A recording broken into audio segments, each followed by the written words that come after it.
Now, an investigation's been launched into the fourth major disturbance at an English prison in less than 2 months. 60 inmates were involved in last night's trouble at HMP Swaleside in Kent. That increases pressure on the Justice Secretary, Lizz Trust. Sarah Hajbagheri reports. Another night, another prison riot. These inmates at HMP Swaleside were in control and relishing it. No face, no case, no face, no case. No face, no case. No. Spraying water hoses and squaring up to the camera, they were keen to flout that they were in charge. Welcome to Swaleside. Come on, bruv. 60 inmates seized a wing at the prison in the Isle of Sheppey in Kent. It had been flagged as unsafe and having far too high levels of violence in an inspection just back in July. And those tensions, which had built up for months amid a backdrop of staff cuts, ignited last night. We've seen specialist squads of riot-trained guards arrive at the prison in an attempt to take back control. Now, they're only deployed in the most serious of incidents, and we've heard reports there have been fires lit inside. It's the fourth major incident in our prisons in 2 months, and comes just days after hundreds of inmates rioted for more than 12 hours in Birmingham, causing £2 million worth of damage.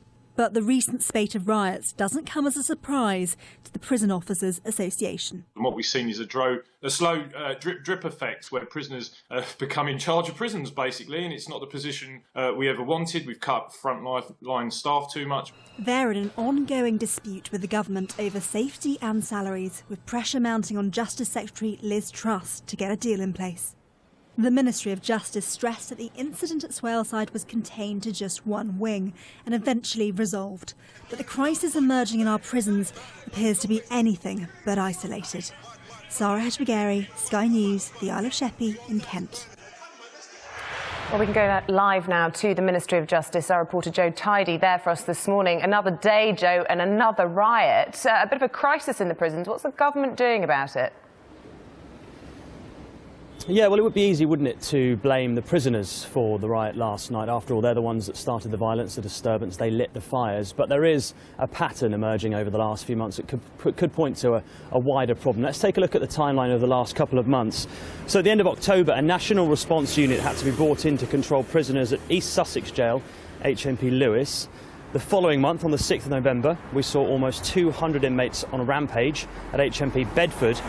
Then a week ago today, specialist riot squads were deployed to one of the country's biggest jails, HMP Birmingham, after a major disturbance involving hundreds of inmates.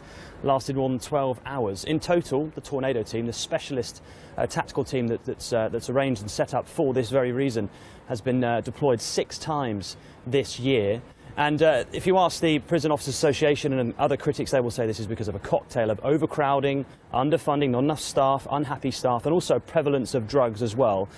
The Justice Secretary, Lizz Trust, she is defending her department's handling of this situation, saying that she is committed to reforming and making safe our prisons.